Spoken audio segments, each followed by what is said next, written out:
people who want to know what is the Keith Andrew Network, whole point of my talk show is to show people that even with having a learning disability, I can still amount to something. At the same time, I'm able to turn myself into an example for people out there dealing with any types of learning disabilities and disabilities to never give up and prove people wrong.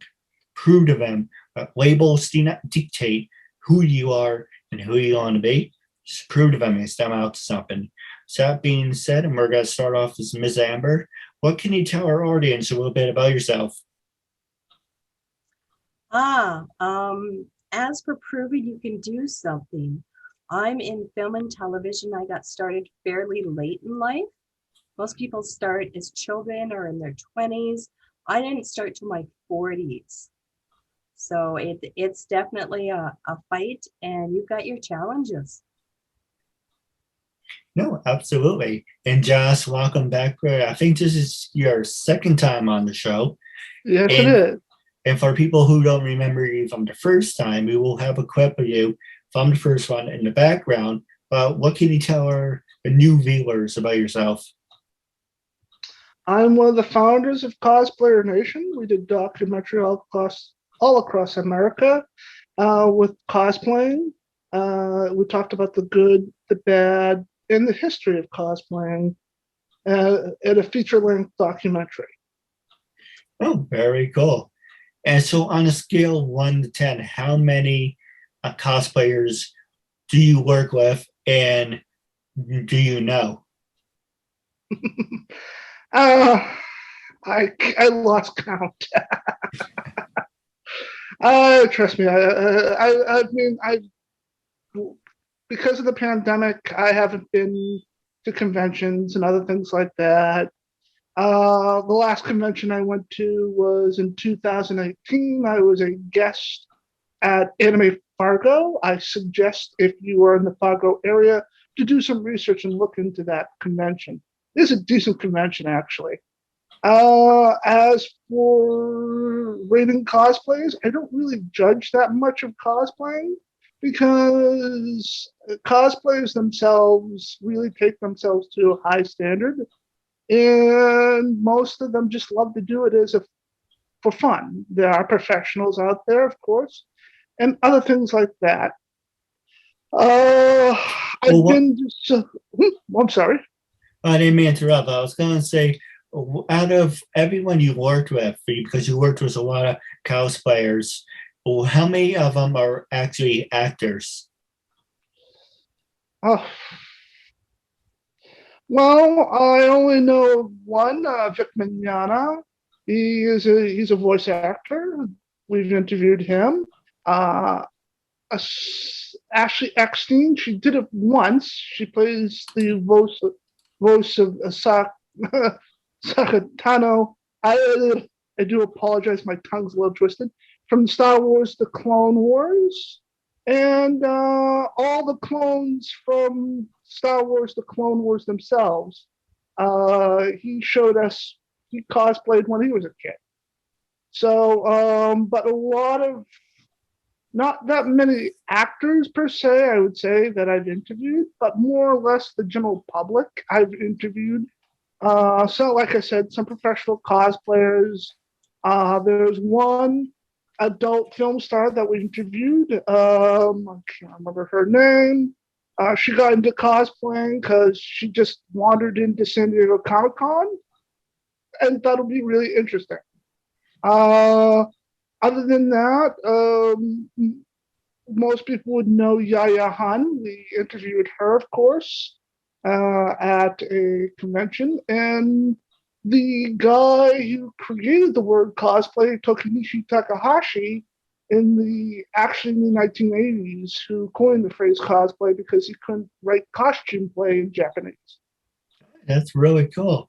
Now, Amber, next question I want to ask you is with, actually this question is for both of you, social media make you or break you with everything that you accomplish in your life? Have you received opportunities from Facebook, social media, or do you think it can actually destroy your career? I think people can get caught up in it quite a bit. Unfortunately, these days it's a necessary evil. A lot of places, if they want to hire you, they look how many followers you have on social media. So you really have to work hard to build it. And I know for myself, when I'm posting anything, especially on my Instagram, you try to keep it as PG as possible, because one, that works best for you. And I get a lot of young girls that follow me. So you have to think in the back of your mind all the time, are you a role model for someone else? Because you never know what's going to happen in a month, a year, how far your career is going to expand. So you've got to really, really watch. And when you get offered to show products and things like that, take a good look at it. Is it really worth the risk? No, you're absolutely right. And it's funny, I've been doing this for 8 years, 8.5 years actually. And if anyone out there who wants to give the Keith Andrew Network a video shout out, I'm doing that for the rest of the month. So anyone out there who's interested, I'd appreciate that. And the Keith Andrew Network Nation would love to hear from you and show your support. But you would think 8 I'm years. Sorry, Ken, I'm sorry to interrupt. She's quite right with the concept of social media. Cosplayer Nation itself became itself an entity because we just decided to blow it up through YouTube, Facebook, MySpace, Twitter, Tumblr, and all that sort of stuff. And it is a necessary evil. Unbeknownst to me, I try to keep it as PG-13 as possible because of the demographics we can actually use. Now, there are some times where we actually do things a little more adult, but we let people know before we do them because it gives better control and better caution to people who don't want to really see some of the content, possibly on our Facebook group page. Since it is private, but we still try to keep it as PG to PG-13 as possible. Well, it's funny you should mention private. It's because, I was told in the entertainment world, if you want to get yourself out there, you cannot have anything private. I mean, okay, you want to have one page to yourself, that's fine. But, if you're on Facebook, LinkedIn, Twitter, Instagram, people want to look you up, it's always good. For example, I have a Facebook fan page that I recently redone. So if someone wants to look me up, boom, there's my recommendations. Or if you go on my Facebook website, actually my actual website, you got to see some recommendations on there. I haven't really updated them as of late because I'm not crazy about the new format, but the list is constantly being updated. But it's no, go ahead. Oh, sorry. I was agreeing with you. Of course, we try to keep it open per se, but one of our administrators years ago decided to kind of put the group as private per se. But we do have it open, but it gets kind of hard when you have over 12,000 group members, and Facebook tends to think, well, if you have over 5,000 groups, we can't change we can't change your settings per se, unless you want to delete the group and recreate the group. Yeah. And that kind of takes the sting out of changing the group settings. Now, we are very open with our Twitter and Tumblr pages, as well as our YouTube page, of course. As for the group page, anybody that is a member usually goes on there and has a blast with the group itself. It just was one person accidentally changed this from being somewhat open to private. But we, as the group is, we're open-minded. I'm actually open. I'm pretty much one of the open. I'm open-minded as my Facebook, my Twitter, my Facebook, my LinkedIn, and that sort of stuff is open to anybody who wants to see it. As for the group, the group is great. We have a lot of people who administrate, keep the group clean and simple, and all the group people that are on the page itself actually are some of the best people out there to meet and hang out with, because they're open-minded to anything. And yes, I mean, we've had some trouble in the past with somebody putting something that's a little bit more risque than we want. We've actually told them, listen, we do apologize, and we're going to take this down. It's a little bit too risque for the group itself, and by that they agree. And we've had no people that have caused us really, truly any grief, and everybody that's on the group actually is part of a family per se. Now, for entertainment-wise, yeah, that kind of is hard, but more or less, if anybody wants to find the group, it's on Facebook. Absolutely. Now, Amber, the next question I want to ask you is disabilities. Have you worked with people with disabilities? And for people who want to follow in your footsteps, what words of wisdom would you give? I have definitely worked with people with the so-called disabilities. And they're some of the most dedicated people I've seen on set. That they really are. I've worked with directors that have been labeled. I think everybody in film and television has something that they could have under some doctor's information, but it's really, when everybody gets out there, it's a cohesive group. Everybody's there for the same goal. And it's some of the most dedicated people. I myself have got a daughter who had some learning issues growing up, and she still struggles with it. But all you can do is be there and help guide them, because you don't always fit in that little box that everyone wants you to fit into. So you find a way to make it work and be successful. Words of wisdom, keep going. Don't ever let when someone tells you no for that to be your answer. No, absolutely. Next one I want to ask you is it's kind of like a two-parter. First one I'm going to ask you, what's the last movie that made you laugh? And if you had to dictate a movie about your life, what would it be? Oh, a movie about my life. I think that's a story for another time. I actually have a screenplay that's in first draft on some of that.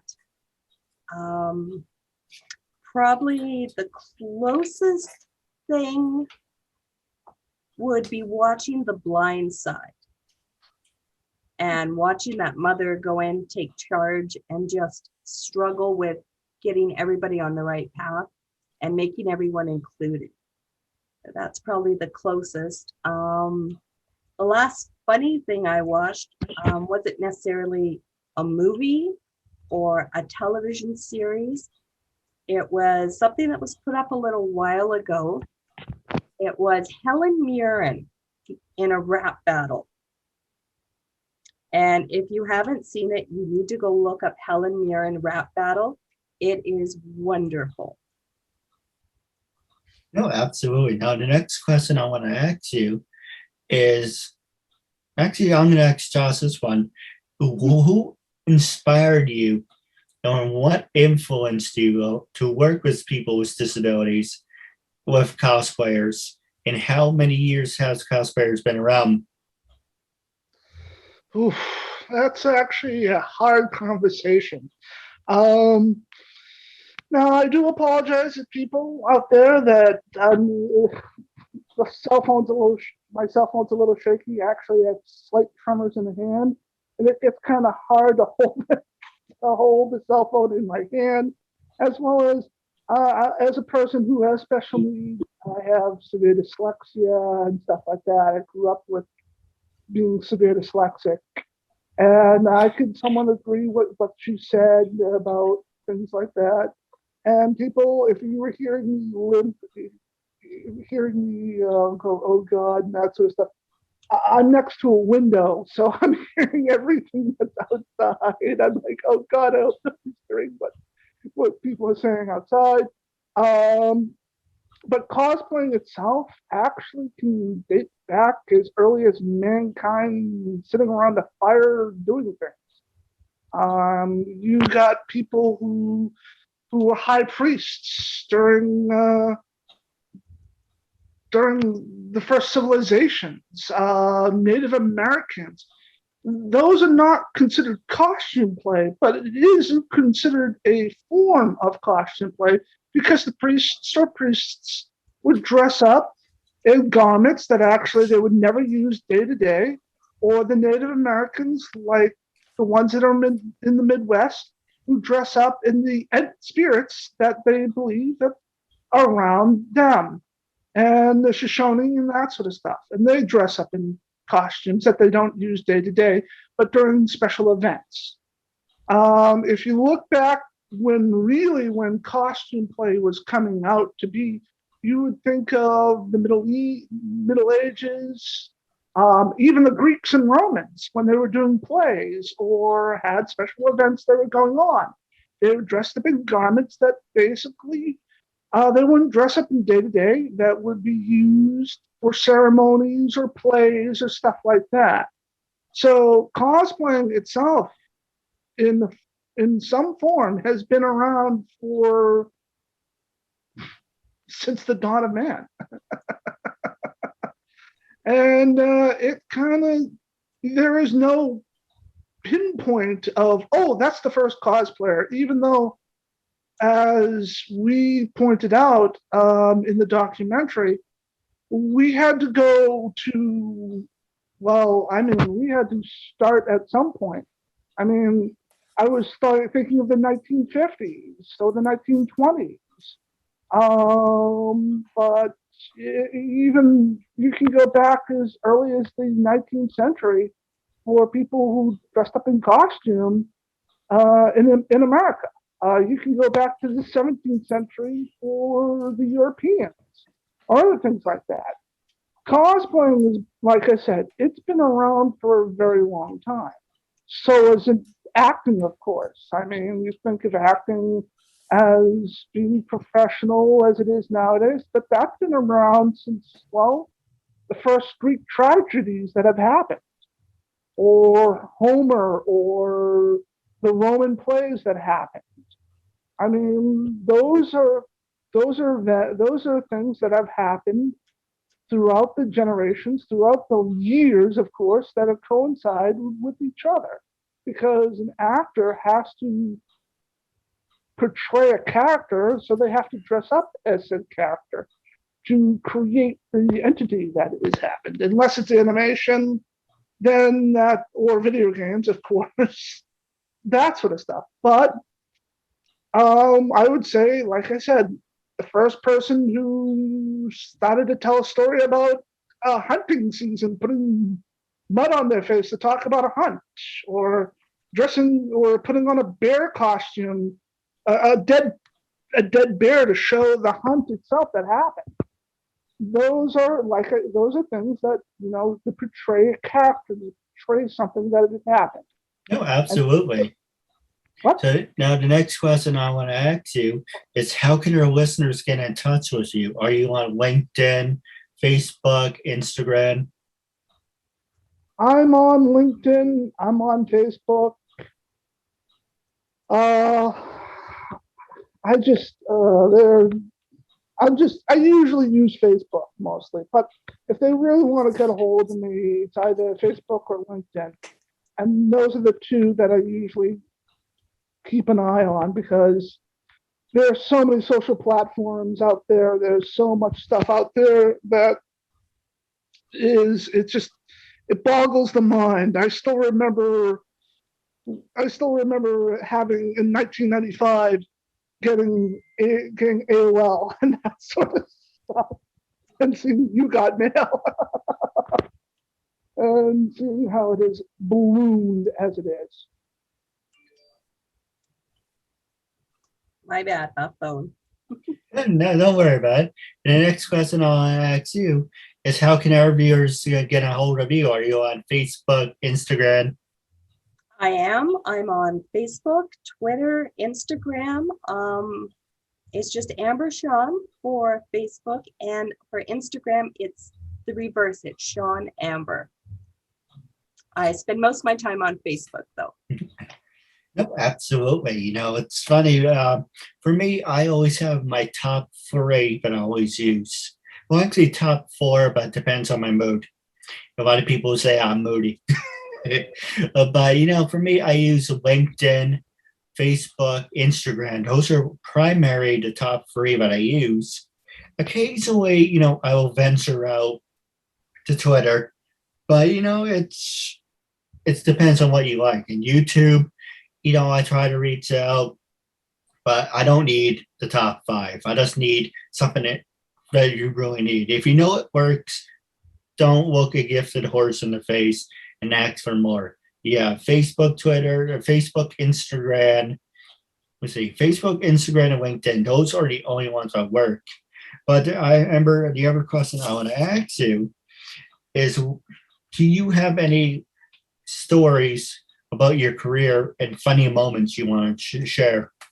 Ooh, oh yeah, there's one there's a few of them, but one of the best was we stayed at a motel during one of the films we were doing. And I was working behind the scenes on that one. And we got them at a really great discount. And we had a lot of home entertainment in the parking lot that went on. Yeah, there was a lot of that. I know how that is. I mean, I've been to some. I mean, I have, like you, Amber. I have done so much and traveled all over the United States, and just to see new surroundings was amazing. And so, you know, staying at a hotel or something like that. The one thing I will never, ever in my life, I will never forget are the lines to San Diego Comic-Con. Have you ever been? No, I haven't. I went to New York Comic Con. I tell you, those freaking lines would take up all your time. I had a list of 20 people I wanted to meet. I only got to meet 5, maybe 6 people, because you spend at least an hour on a line. And when they're getting ready, you have to wait an additional hour. And if they're running late, so it's kind of like an hour, hour and a half. So go early in the morning, make a good list. This is what my brother says I held him hostage. I didn't hold him hostage, but looking back at it, it's kind of like there's so many things going on, and you're spending an hour or longer online. So, Kenneth, let me, I'm sorry to interrupt. Kenneth, there are people that have been at San Diego Comic-Con now spend days at a line to get into Hall H.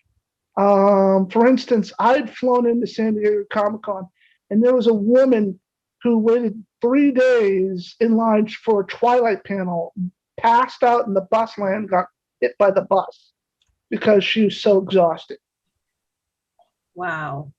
I guess that wasn't a bus she wanted to miss. Well, I say Twilight fans don't sparkle. They sometimes can. That can happen. But other than that, I know that I'm taking up a lot of time and that sort of stuff. But I mean, have you ever done the conventions, Amber? No, I have not. I have a lot of friends that have. One of my fellow Canadians that I've worked with a few times, Mark Meir, he does a lot of the Comic-Con. He goes in and presents, and they just have a blast with it. Oh, yeah. They're great times to do and that sort of stuff.